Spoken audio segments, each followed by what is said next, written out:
Dem di mana ya? Kok belum kelihatan sih? Katanya udah mau sampai. Itu bukan ya? Coba aja deh aku panggil.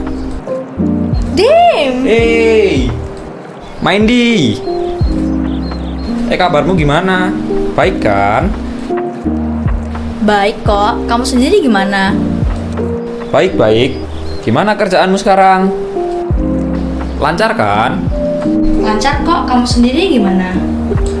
Aku baru ambil cuti. Aku di sini cuma refreshing doang kok. Loh, jadi nggak netep di Jogja ya? Kayaknya enggak deh. Gimana ya biar kita bisa sering-sering interaksi tanpa harus mikirin jarak lagi? Ada tahu caranya biar bisa kayak gitu. Hah? Seriusan? Iya, namanya Metaverse. Oh itu, aku pernah dengar di berita sih tentang Metaverse tapi masih nggak paham. Jelasin dong. Oke. Jadi Metaverse itu semacam dunia komunitas virtual yang dibangun saling kehubung satu sama lain. Nah, di dalam komunitas virtual tadi tuh orang-orang bisa ngelakuin banyak hal kayak ketemuan, kerja, main game bareng, bahkan bisa jual beli kayak di dunia nyata gitu loh. Nah, Metaverse ini ada teknologi bantu namanya AR atau Augmented Reality sama VR atau Virtual Reality. Oh gitu, canggih juga ya. Tapi Metaverse ini baru-baru aja muncul atau udah lama sih? Sebenarnya udah lama sih, tapi masih kayak dalam pengembangan gitu loh. Metaverse ini tuh udah ada sejak tahun 1992 di novel Snow Crash karyanya Neil Stephenson yang isinya ngejelasin kalau Metaverse adalah manusia sebagai avatar yang berinteraksi dengan avatar lain di ruang 3D. Nah, lanjut ke tahun 2003 itu ada Philip Rosedale yang nyiptain dunia virtual online namanya Second Life di Linden Lab. Terus di tahun 2006 juga muncul game namanya Roblox dan pemenangnya pun kalau nggak salah sampai sekarang masih rame. Oh, Roblox itu masuk Metaverse ya? Yap, bener banget. Roblox itu masuk ke dalam Metaverse juga. Lanjut, di tahun 2011 itu ada novel judulnya Ready Player One karya Ernest Cline yang isi ceritanya tuh tentang kita masuk ke dalam dunia game terus ngalahin para pemain-pemain lain yang ada di game itu juga. BTW, novel ini udah diangkat jadi film loh. Super duper recommended buat ditonton deh. Oke, masukin ke watching listku deh. Mantep. Boleh dong novelnya dibaca sekalian. Oh, boleh juga tuh. Nanti aku baca deh. By the way, perkembangan Metaverse ini cuma sampai 2011 kah? Ya enggak dong. Tahun 2014 kemarin, Facebook kan pengen ngembangin Metaverse dengan cara mengakuisisi Oculus.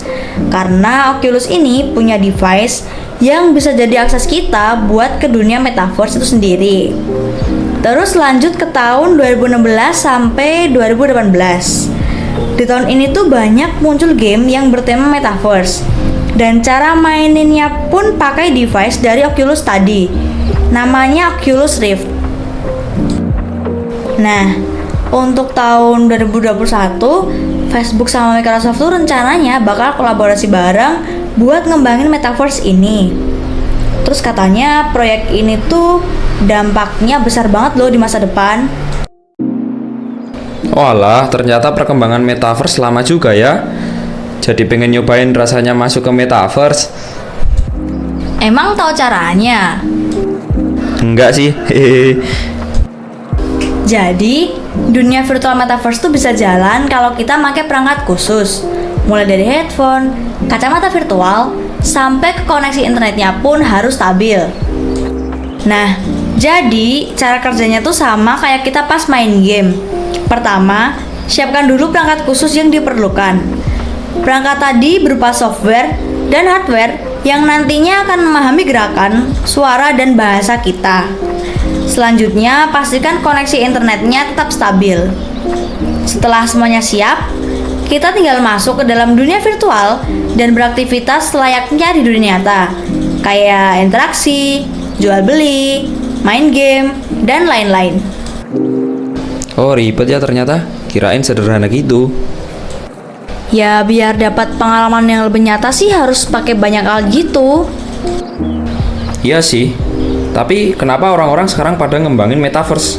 Kayak bakal ada gunanya atau apa gitu? Pasti ada dong, kan aku udah singgung di awal tadi. Kalau menurutku, dampak positif dari metaverse ini tuh kita jadi bisa bersosialisasi secara bebas dan luas. Bisa meningkatkan prospek perekonomian, menyediakan ruang belajar dan bekerja, terus bisa juga meningkatkan produktivitas manusia. Tapi di balik itu semua, menurutku metaverse ini juga ada dampak negatifnya loh. Kayak bisa merusak fisik, terutama mata, dan psikologis, meningkatkan resiko pelecehan seksual, terus juga bisa menyebabkan kecanduan dan lupa waktu. Waduh, ternyata dampak negatifnya serem juga ya. Tapi mungkin tergantung orangnya juga kali. Kalau bisa dimanfaatin buat yang baik-baik, mungkin bakal berguna bagi masa depan.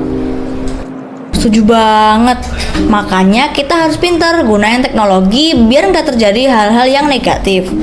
Tapi metaverse ini tuh belum sempurna. Jadi orang-orang sekarang pakai metaverse cuma buat kegiatan yang santai aja, kayak main game gitu. Nah gitu deh metaverse, sudah paham kan sekarang?